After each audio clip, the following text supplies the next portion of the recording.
रेड्डी को जानने वाले पुलिस अधिकारी कहते हैं कि वो मानव शरीर में छिपा कोई दैत्य था। वो सचमुच रक्त पीता और कच्चा मांस खाता था। वो भात में दाल की तरह जानवरों का खून मिलाकर उन्हें खाता था। रेड्डी खुद को काली माता का परम भक्त कहता था। पीने के लिए अगर कभी जानवरों का खून ना मिले तो वो अपने हाथ की नसें काटकर अपना ही खून पी जाया करता था। वो जानवरों का कच्चा मांस भी इस तरह खाता था जिस तरह से हिंसक जानवर खाते हैं।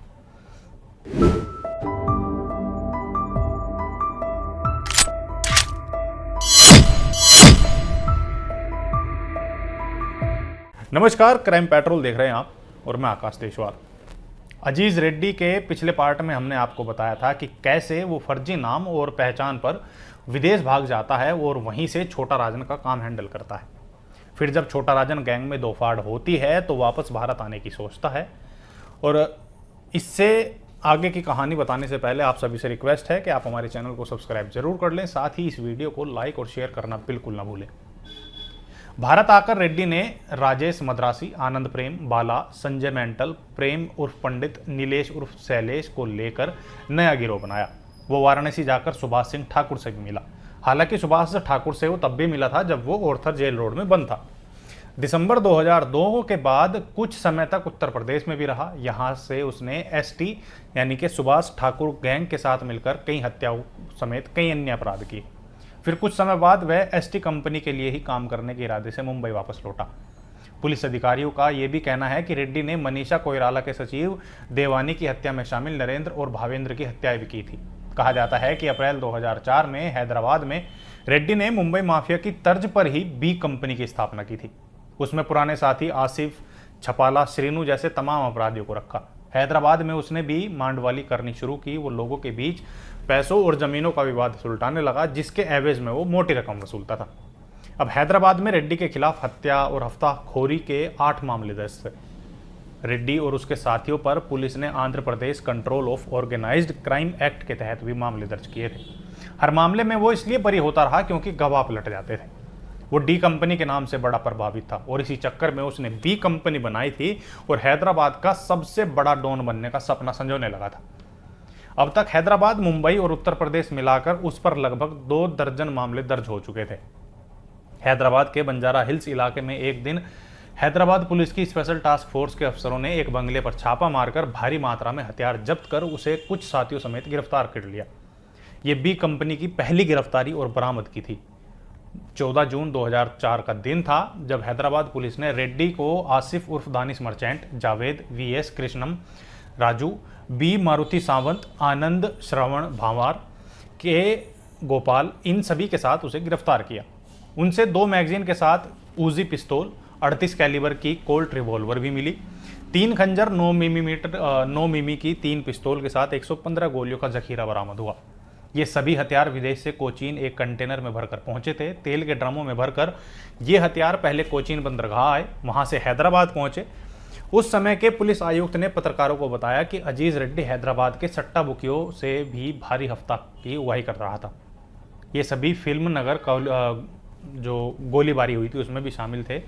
और पुलिस की माने तो अजीज का खास साथी श्रीनू इस मामले में फरार था। वो मुर्शिदाबाद का मूल निवासी है और पहले फिल्मों में अभिनय करता था, लेकिन इस मामले में वो साफ बरी हो गया। और इस दौरान मुंबई पुलिस भी उसे प्रोडक्शन वारंट पर कुछ मामलों के लिए अदालत लाई थी, लेकिन उसे बाद में भी यहाँ से जमानत मिल जाती है। पुलिस अधिकारियों के मुताबिक रेड्डी दिसंबर 2007 में हैदराबाद लौट आया और 2008 में एक दिन बंजारा हिल्स थाने में फिल्म निर्माता निखिल रेड्डी ने शिकायत दर्ज कराई कि उसे अजीज रेड्डी ने 1 करोड़ रुपए का हफ्ता चुकाने के लिए धमकाया है। जी हाँ, ये वही निखिल रेड्डी है जिन्होंने फिल्म अंग्रेज का निर्माण और निर्देशन किया था। खून और मांस खाने वाले रेड्डी अपने अपराध से इतना अशांत रहने लगा था कि उसने अपने आप को माफ करने के लिए मंदिर का सहारा लिया। माहिम का शीतला देवी मंदिर उसकी खास पसंद था। वो नियमित रूप से वहां जाता था, लेकिन एक दिन उसे वहां दिखाई दी अपने सपनों की मल्लिका। फरवरी 1998 का एक दिन था जब उसने मंदिर से बाहर निकलते ही एक लड़की को देखा जो खोई हुई सी चल रही थी। रेड्डी को वो पसंद आ गई। वो लड़की माहिम स्थित मखदूम शाह बाबा की दरगाह पहुंची और रेड्डी भी उसके पीछे पीछे वहां जा पहुंचा। उसने लड़की के बारे में जानकारियां निकाली। पता चलता है कि वो मुस्लिम है, नाम है शहनाज। अब काफ़ी समय तक शहनाज के पीछे पड़ा रहा। मार्च महीना आते आते वो शहनाज का दीवाना हो चुका था। उसने शहनाज के सामने विवाह का प्रस्ताव रखा, लेकिन शहनाज ने इसके बदले में एक शर्त रखी और शर्त थी इस्लाम को कबूल करने की। अब इश्क के अंधे रेड्डी ने तुरंत इस चीज़ की हामी भर दी। पहले उसका धर्म परिवर्तन हुआ, उसका नया नाम रखा गया अजीज। उसके बाद उसका निकाह हुआ। अब रेड्डी के धर्म बदलने की ये दूसरी कहानी है जो फेमस है। पहली वो थी जो दोस्तों के साथ रहते हुए उसने धर्म बदला था, और यही वजह थी कि कुछ पुलिस वाले इसे कमज़ोर इंसान कहते थे, क्योंकि खुद को कट्टर हिंदू कहलाने में गर्व महसूस करने वाला रेड्डी एक लड़की के लिए तुरंत इस्लाम ग्रहण करने को तैयार हो गया। इसका मतलब था कि वह अपने फायदे के लिए ही कट्टर हिंदू होने का नाटक करता था, लेकिन ये कमजोरी सिर्फ धर्म को लेकर थी। वैसे तो इसकी प्रवृत्ति ऐसी थी कि खुद पुलिस वाले भी उसे खुश और शांत रखने के लिए जेल में भी खाने के लिए कच्चा मांस देते थे। मांस के इन लोथड़ों को रेड्डी पहले चूसता था ताकि उससे कच्चा खून उसे मिल सके। उसके बाद मांस चबा चबा कर खाता था। उसकी ये हरकतें देखकर उसी की कोठरी में बंद क्रूर कर्मा अपराधी भी इतने डर जाते थे कि तुरंत अपनी कोठरी बदलने की मांग करते थे। उन्हें डर था कहीं ये हमें सोते हुए को मारकर हमारा मांस न खा जाए। दूसरे कैदी इस कदर कोहराम मचाते थे कि लहू पीने वाले प्रेत को आखिरकार पुलिस सबसे अलग रखने पर मजबूर हो जाती है।